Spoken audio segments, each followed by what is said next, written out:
उत्तराखंड के जोशीमठ में जहां मकानों में दरारें आने लगी हैं, वैसे ही हालात अब हिमाचल प्रदेश के 16 विधानसभा के गांव परमार नगर में भी देखने को मिल रहे हैं। यहां 1 दर्जन के करीब मकान जमींदोज तो हो ही चुकी है, लेकिन उन मकानों से सटे अन्य मकानों में भी दरारें आनी शुरू हो चुकी हैं।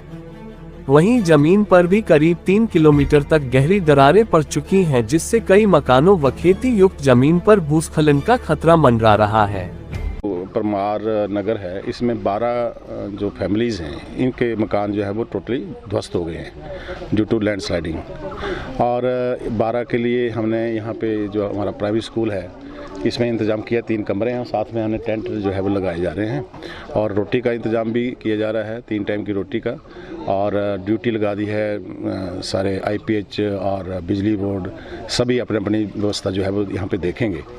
और जो इसका इंचार्ज जो बनाया गया है राहत शिविर का, वो तहसीलदार को बनाया गया है। हम थोड़ा साइंटिस्ट को बुला के देखेंगे कि जगह लेने के काबिल है कि नहीं, क्योंकि बोल रहे हैं कि इसमें बहुत बड़ा क्रैक आ गया है काफ़ी 2-3 किलोमीटर तक। तो फिर दूसरी जगह शिफ्ट करने की कोशिश करें, जहाँ कहीं लैंड ढूंढेंगे जो इनको भी फिजिबल हो और जहाँ पे सरकारी ज़मीन हो, तो वहाँ पे इनको अलॉट करने की कोशिश करें।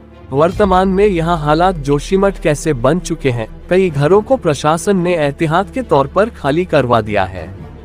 परमार नगर में भूस्खलन के कारण बेघर हुए ग्रामीणों के लिए खाने पीने व रहने की व्यवस्था प्रशासन ने राहत शिविर में प्रदान कर दी है, जहां टेंट लगा दिए गए हैं और खाने पीने के लिए राशन मुहैया करवा दिया गया है। क्षेत्र में बहुत बड़ी त्रासदी आई है, जिसके चलते परमार नगर, बिछवाई, थुरल और गगड़खोड़ी में भी बादल फटने की सूचना है, जिसको मैंने खुद जाकर देखा है।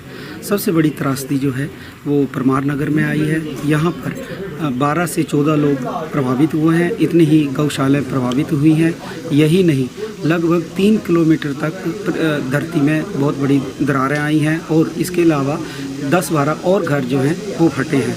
जहाँ तक सरकार का सवाल है, सरकार की तरफ से वैकल्पिक तौर पर रहने की व्यवस्था की गई है, जिसमें टेंट उपलब्ध कराए गए हैं, राशन उपलब्ध कराया जा रहा है। प्रशासन, SDM धीरा, तहसीलदार, पटवारी लगातार राहत कार्यों में लगे हुए हैं। स्थानीय निवासियों का कहना है कि पिछले दिनों जब घरों के नीचे जमीन धंसने लगी, जिससे दीवारों में दरारें आने शुरू हो गई, तो खतरे को भांपते ही सब लोग मकान से बाहर भागने लगे। अचानक घरों के दरवाजे व खिड़कियां खुद ही बंद हो गई, जिससे उन्हें घर के अंदर रखा सामान निकालने का भी मौका नहीं मिल सका और पलक झपकते ही आसपास के करीब 12 मकान जमींदोज हो गए। मैं बहुत ज़्यादा लैंडस्लाइड हुआ। मेरा मकान जो है उसमें पहले तो डंगा ढह गया, उसके बाद जो उसमें दरारें पड़ना शुरू हो गई। मतलब मकान के साथ इतना मतलब कि 8-10 फुट जो ज़मीन धंस गई और बहुत ज़्यादा बड़ा खड्डा बन गया। उसके साथ साथ मकाने में दरारें पड़ने लगी कम से कम 11-12 बजे के बीच में। मकान जो है, एक कच्चा मकान था मेरा, एक 2 मंजिला मकान था, स्टोरी थी। उसमें पहले तो कच्चा ढह गया, उसके बाद जो पक्का था मकान, हम घर में ही मौजूद थे, वहाँ पर पूरा पक्का मकान जो है वो उसमें भी दरारें पड़ गई। पक्का मकान जो है उसमें दरवाजे थे वो लॉक हो गए, ताकि हम कुछ भी सामान जो है वहाँ से अंदर से नहीं निकाल सके।